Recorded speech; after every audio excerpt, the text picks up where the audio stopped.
اب میں کہنا یہ چاہتا ہوں کہ سلطنت مدارس پہ خرچ کرتی تھی اس وقت، سلطنت سلجوقی سلطنت کے وسائل۔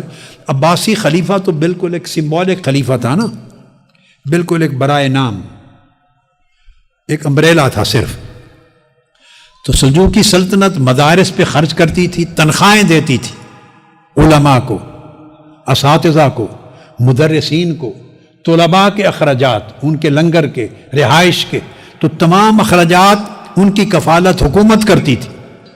اور بغداد میں مدارس تھے، مگر جو بات بتانا چاہتا ہوں، اسی شہر میں غوث العظم رضی اللہ تعالیٰ عنہ بھی تھے۔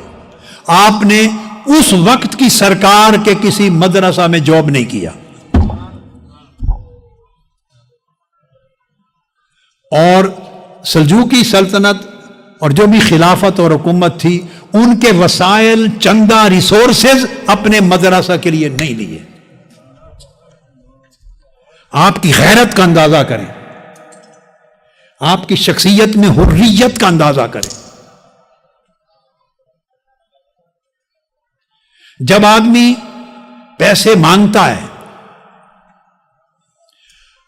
خواہ وہ اہل ثروت مالدار لوگوں کے پاس جا کر مانگے، خواہ وہ حکومتوں سے مانگے، جو مانگتا ہے وہ مرد حر نہیں رہتا، وہ آزاد نہیں رہتا، اس کی آزادی چھن جاتی ہے۔ جس لمحہ اس نے ہاتھ پھیلایا، جس لمحہ اس نے زبان ہلائی مانگنے کے لیے، اس لمحہ وہ مرد حر نہیں رہا، اس کی آزادی چھن گئی، وہ پیسہ دینے والے کا غلام ہو گیا۔ اب وہ اس کی خوشی کو سوچے گا، اس کے ماتھے کے تیور کو دیکھے گا، اس کے لیے حلال حرام کرے گا۔ وہ، آپ میری بات سمجھ رہے ہیں؟ فتوے بیچے گا، اس کو پیسہ چاہیے، اسے وسائل چاہیے۔ اور یہ فتوہ بیچنا آج شروع نہیں ہوا، یہ بنو امیہ کے دور سے فتوے بک رہے ہیں، بنو عباس کے دور سے فتوے بک رہے ہیں۔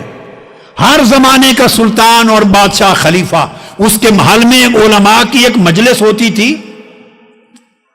اور اس کے اندر ہی کچھ لوگ، بلکہ اکثریت فتویٰ بیچنے والوں کی ہوتی۔ غیرت مند کم ہوتے، چونکہ وسائل نہیں تھے۔ جو غیرت مند ہوتے وہ امام احمد بن حنبل کی طرح کوڑے کھاتے، جو غیرت مند ہوتے امام شافعی کی طرح کیس میں، بغداد میں ان کو بیڑیاں پہنا کر، چینز پہنا کر یمن سے بغداد لایا گیا تھا، جیل میں رکھا امام شافعی رضی اللہ تعالیٰ عنہ کو، امام احمد بن حنبل کو جیل میں رکھا۔ یہ عباسی خلفاء تھے، ائمہ جن کے دم سے امت کا دین اور فقہ اور احکام شریعت قائم ہے۔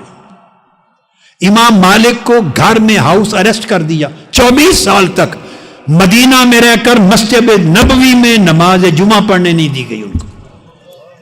امام مالک،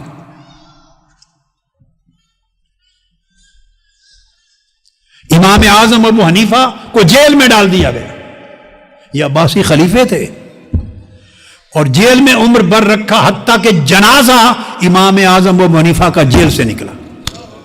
یہ 4 ائمہ، 4 فقہی مذاہب ہیں نا، چاروں کے اماموں کا حال بتا دیا۔ حنفی، امام اعظم ابو حنیفہ کا جنازہ جیل سے اٹھا۔ کیوں اٹھا؟ اس لیے کہ حکمرانوں کے سامنے سر نہیں جھکایا، حکمرانوں کی بات نہیں مانی، اپنا علم نہیں بیچا، اپنی حریت اور آزادی نہیں بیچی۔ جب اللہ کو مان لیا تو جو اللہ کو سچے دل سے مانتا ہے، اس کا سر اللہ کے سوا کسی بندے کے آگے نہیں جھکتا، اس کی غیرت نہیں بکتی، وہ مرد حر ہوتا ہے، وہ آزاد ہوتا ہے۔ اس کو ایسا ہونا چاہیے کہ دنیا ڈرے اس کے رعب سے۔ تو امام اعظم کا جنازہ جیل سے اٹھا۔ امام مالک 24 سال گھر میں محصور رہے، ہاؤس اریسٹ رہے مدینہ پر۔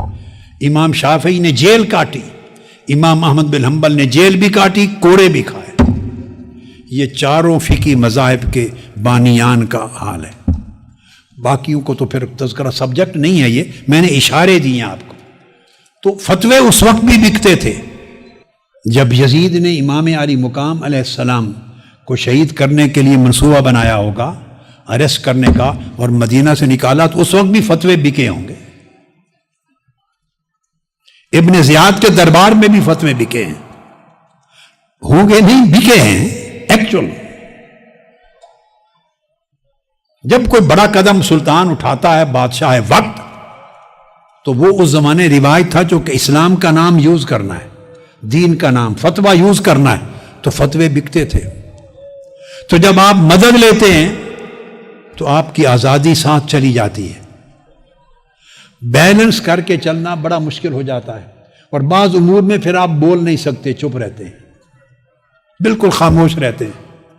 لہذا حضور سیدنا غوث العظم رضی اللہ تعالیٰ عنہ، قطب ربانی، غوث سمدانی، محبوب سبحانی، سیدنا شیخ عبد القادر الجیلانی، ان کی غیرت نفس، عزت نفس، آزادی، حریت اور مقام و مرتبہ اس اینگل سے دیکھیں کہ وسائل نہیں ہیں۔ سرکار اس وقت کی حکومت و سلطنت دینی علوم کے فروغ کے لیے خرچ کر رہی ہے، مدارس کھول رہی ہے، اساتذہ کو تنخواہیں دیتی ہے، طلباء کے خرچے دیتی ہے، مدارس میں فائنانشل ہیلپ کرتی ہے، مگر اسی شہر میں آپ مدرسہ بناتے ہیں مگر ایک پائی سرکار سے نہیں لیتے۔